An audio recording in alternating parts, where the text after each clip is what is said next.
Hey, my name is Jeffrey. And I'm Trent.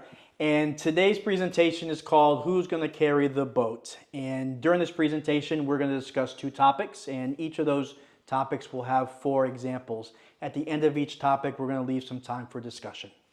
Yeah, and so where did we get the name Who's Going to Carry the Boats? I'm sure a lot of you guys have heard it. It's a David Goggins quote, but basically what it is when he was in SEAL Hell Week, he used this kind of term, who's going to carry the boats, as a form of resiliency, accountability, and overcoming tough conditions. So we thought this presentation should be really geared towards that because it's tough for PMs right now, it's tough for salespeople right now, but at the end of the day, we got to pick ourselves up, go get the boat and carry it.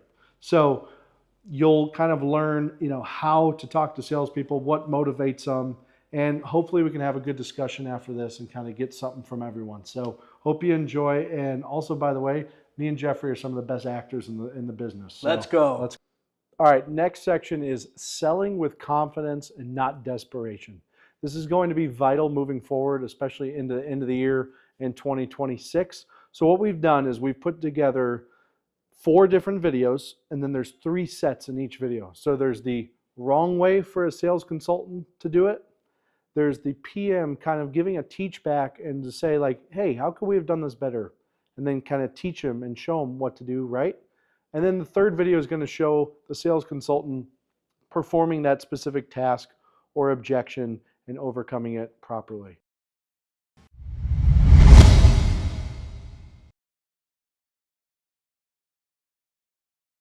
Jamie, it sounds like this home has everything you're looking for, fits all your needs. Ready to move forward? I mean, I want to, but the builder across the street, it's the same, similar floor plan, same square footage, and it's about $50,000 less. Yeah, it's a big difference. It is. I mean, I guess I could go to my boss and ask them if we can give an incentive or something to cover that $50,000 difference so we can match it. But just remember, Jamie, that builder across the street, they're trash. They're going to give you a junky house. I mean, it's not really nice. Really? Yeah. Jeffrey. Yes, sir. I overheard you over there. Yeah. So, hey, great job on asking for the sale. That's very important. How'd you feel like you did on that? Well, you're talking to me, so I probably could have done better. Listen, we can all do better on everything, right? But I would say one of the things that you could improve on is, number one, when they immediately jumped over the $50,000 price point, you went right to not defending our value, not defending our quality. You went right to, let me ask, let me answer, right? And so what do you think a better solution to that would be first?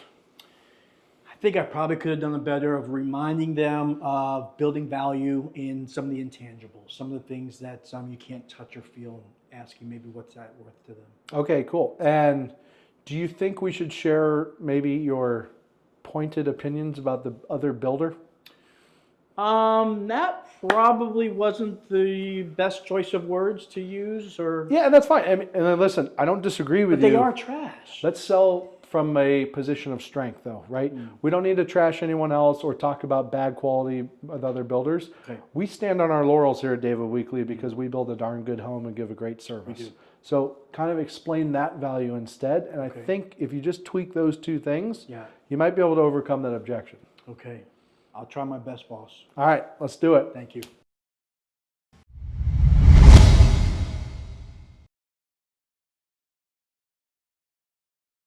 Everything you're looking for, fits all your needs. You ready to get started? I mean, yeah, I really love it. My only hesitation is the builder across the street has similar floor plans, same square footage, and it's $50,000 less. Yeah, I appreciate you saying that. I've had others also suggest that. But remember the couple things that we talked about, some of the intangibles about David Weekly Homes. Remember we talked about your own personal builder with weekly phone calls. Remember the warranty representative was going to meet you at 11 months. Yeah. Do you remember the buyer portfolio that gives you all the instructions on how to live in your home and how do you, what are those things worth to you? If you can put a dollar amount on those items, what would that be worth to you? What's peace of mind worth to you? Yeah, that's valuable. Yeah, and you would agree that separates us from the competition, doesn't it? It does. Yeah, it's a big difference. It does. With that said, does that make you feel more comfortable? Are you ready to move forward? It does. Okay, Yeah. let's do it, Jamie. All right.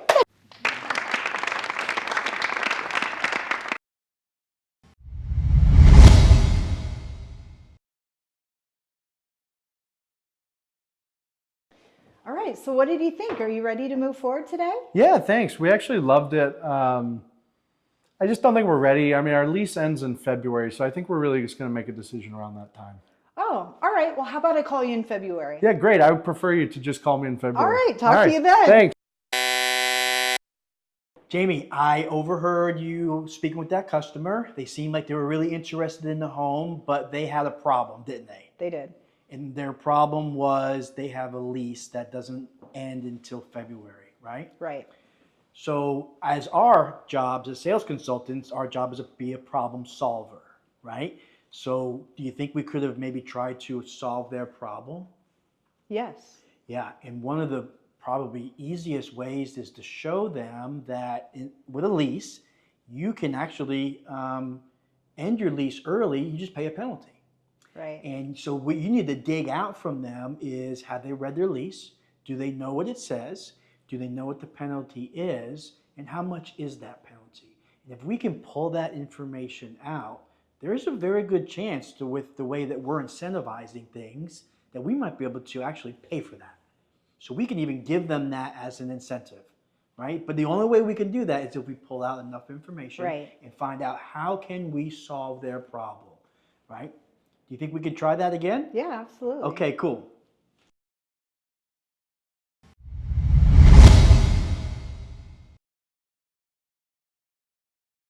So you like the home. Are you ready to move forward today? I did really like the home. Our lease ends in February, though, so I think we're going to wait in February to pull the trigger on anything. Okay. Are you familiar with your lease and the lease break terms? Not really. We just kind of signed the lease right when we moved down to Florida. Okay. Well, in Florida, most leases will allow you to pay 2 months of the amount of rent to break your lease. Oh, yeah. I didn't know that. Yeah. And if I were able to help you out with that, maybe through some extra incentives to help with that. Some of our homeowners here have done the same thing. Would you be comfortable moving forward if we could help you out in that way? If you're able to cover the cost of those 2 months in rent as an extra incentive, yeah, I think I would probably be ready to move forward today. All right.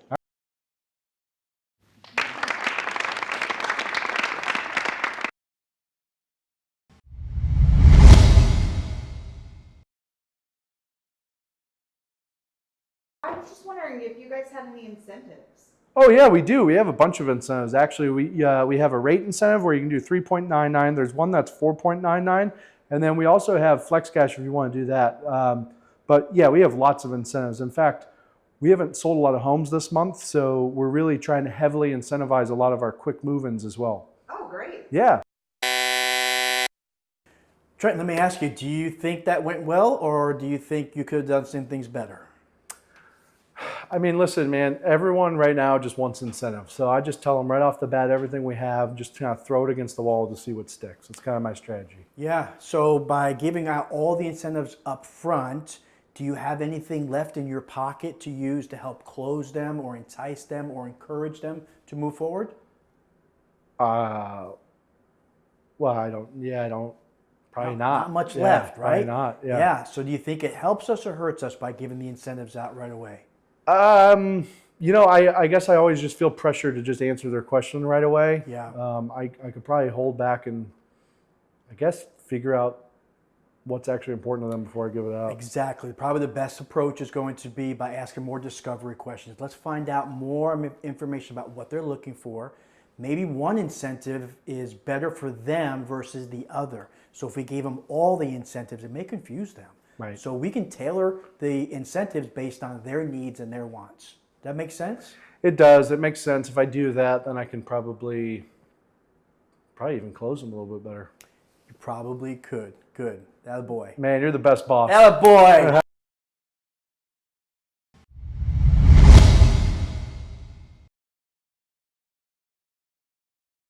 Hi, I was wondering if you guys had any incentives. We do. We have some really good ones. The great thing about David Weekley Homes being a private builder is we're able to tailor our incentives to what you actually need.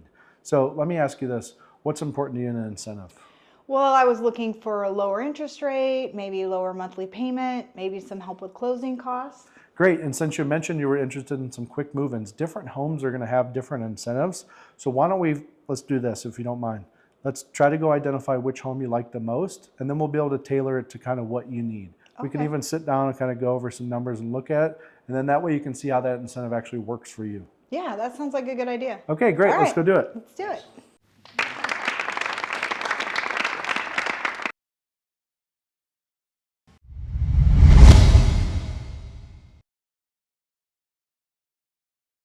Jamie, it sounds like this home has all the things that you're looking for and it checks all the boxes. What do you say we get started and make it yours? Yeah, I mean, if you could maybe take another $20,000 off the price, I would consider that. Yeah, we might be able to do that. I just need to ask my manager. Okay, yeah, let's do that. Okay. So Jeffrey, how did you think you did closing Jamie? Well, I did ask for the sale, but I sort of just jumped right into the answer. Sure. So what is your strategy when they ask you for extra incentive? Because I know on that one, you just said you would ask your manager right away without any pushback, kind of figure out where that number came from. And then there wasn't that give and then get, right? Because if we're going to give, and we're in a market right now where we might have to give some extra incentive, but we have to usually get something back for that. Yeah. So, what are some things you think that we could get back that are not just monetary that might be of value to us? Yeah, I probably could have asked them if they're ready to commit today. Okay. I can probably have asked them if they were willing to close this month. Sure. Since we have the time. So yeah, I would just kind of frame it as, I'm not saying we're not going to give extra incentive. I know what market we're in, but we always have to try to get something back. So I think those two things are great. So next time in a scenario like that, maybe say, hey, instead of just saying, hey, I'm going to ask my manager right away, say, hey, let's get some commitment. Are you able to close this month? Are you able to put down a bigger deposit? Are you able to sign the contract today? Try to think of some of those things next time you're in that scenario. Okay, we'll do. Okay? Got it. All right, but good job. Thank Good job, you. all right? Thank you. Yeah.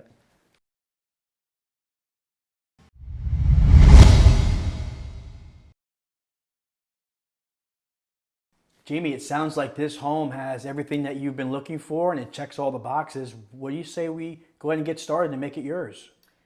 I mean, I would definitely do that. If you could get me just a little more incentive, maybe like the extra 20,000, I could probably do that. Jamie, let me ask you, where did that $20,000 come from? Right. Well, the builder down the street is offering that, and it's a competitive market. So I just thought you guys could do the same. But based on our conversation, it does sound like you're leaning toward this home versus them, right? This home has all of the things you're looking for. I am, yes. Right? Yes. Okay. So in order for me to present this, they're gonna ask for some kind of commitment first. So let me ask you, if they were to accept something like that, and I don't know if they will, Okay. but if they were, would you be willing to get started today and quite possibly close by the end of this month? Yeah, I could do that. Okay. Yeah. Well, let's find out. All right, let's do it.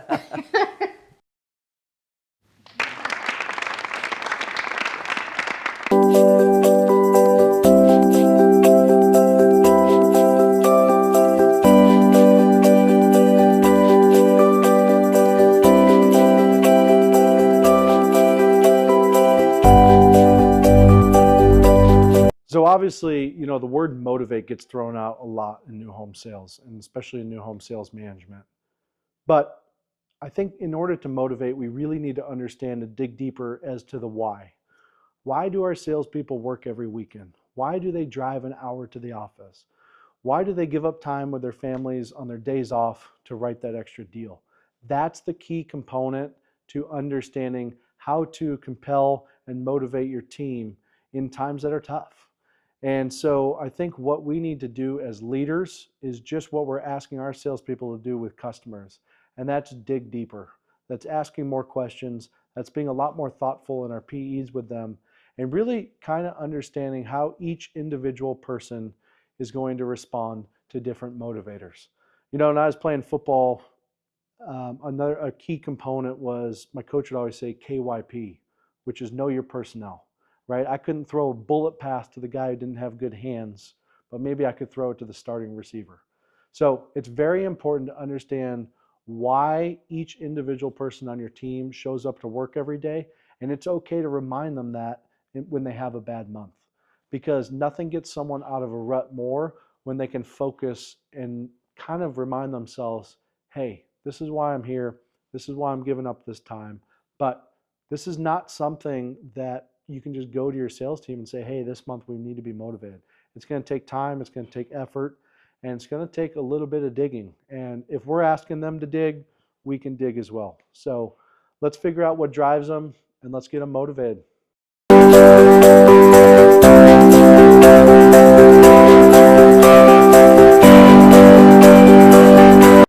And lastly, we have to remember to celebrate wins. We have to look for the small wins, not just the big wins. It's easy to give recognition and a pat on the back when someone sells a house or does something spectacular. But what about the small things? What about the things that happen on a regular basis, on a daily basis? Um, Examples of these are, did your sales consultant hit all their goals for that weekend? Did they intend to make 50 realtor calls in that weekend and they did it? Do we reward them and acknowledge them for that? Um, did they schedule 14 realtor lunches over the next 6 months? Because that was their goal. Do we recognize and reward them? Do we remember what those goals were? Or are they the only ones having to remember what those goals were? A few other things is, um, are we reviewing their sales and income goal sheet with them on a regular basis? I know that's something that's maybe is filled out once and then never looked at again, but are we looking at that on a regular basis and rewarding them for those small little accomplishments as they reach each milestone? And then lastly, one great way to reward their wins is with their conversion rates. I recently was pulling reports and just looking at the conversion rates for my team and noticed that in some of the communities, one in particular, their conversion rate was double what the national average is. Another one was actually 7 times what the national average was. And these are two communities where traffic is very slow. So they get bummed out by not seeing a lot of people and so on. But I reminded them about how many sales are they actually getting from that traffic and reminded them how good they are at what they do by looking at their conversion rates. There's also some reports that you can pull to recognize how many calls that sales consultants are making, how many emails were sent out, how much follow-up are they doing. Reward them for those things. Those are the little things, and those little things are going to ultimately heed the best results, and which is more sales.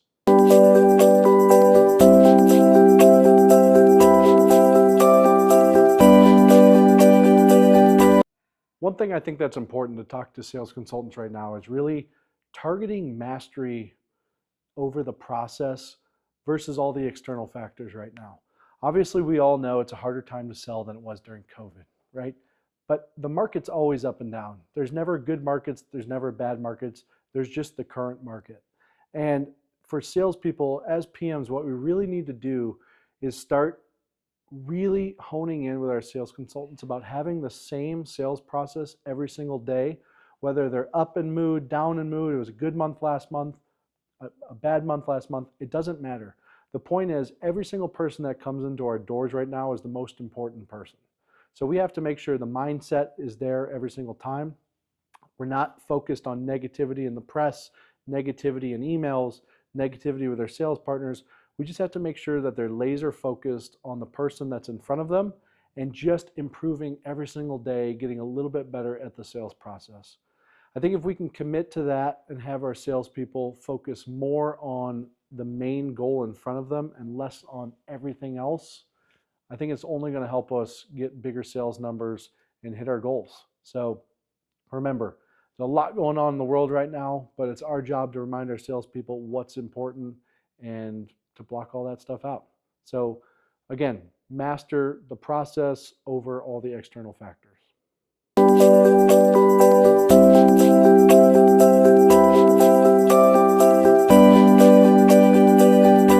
Another thing we should be asking ourselves is, how much time are we spending with our sales consultants? How much training and motivation are we giving them on a regular basis? And some of the ways that we can do this is providing them with sales videos, sales training videos, sales motivational quotes, messages. Some of those things may sound corny at times, but more times than none, those messages or quotes could be exactly what that sales consultant needed that day for them to perform at a high level. There's also some websites that you can go to, some YouTube videos. We're going to provide you with all the resources on those, but specifically, there's one on Friday afternoons. It's called Cannonball Mindset with Chad, and just recently he did a clip, and it was called "It's Monday and You Don't Need Motivation. You Need to Be Compelled." And it just briefly goes into why motivation may not be the key to success, but being compelled to do what you do. Why do we do it, and the reasons to go forward. Another one is from Jeff Shore, and he does on Saturday mornings a 5-minute sales training. And just recently, one of his proteges was on, and she talked about stop selling on incentives. And how relevant is that for today and what we're going through? So just two small examples, but that's every Friday and every Saturday. And then also another idea is maybe some sales huddles. Maybe you get your whole team and on a sales huddle, a call, or Teams, just to spend 2 to 5 minutes with them on a Friday afternoon or a Saturday morning, get them prepared and motivated for the week.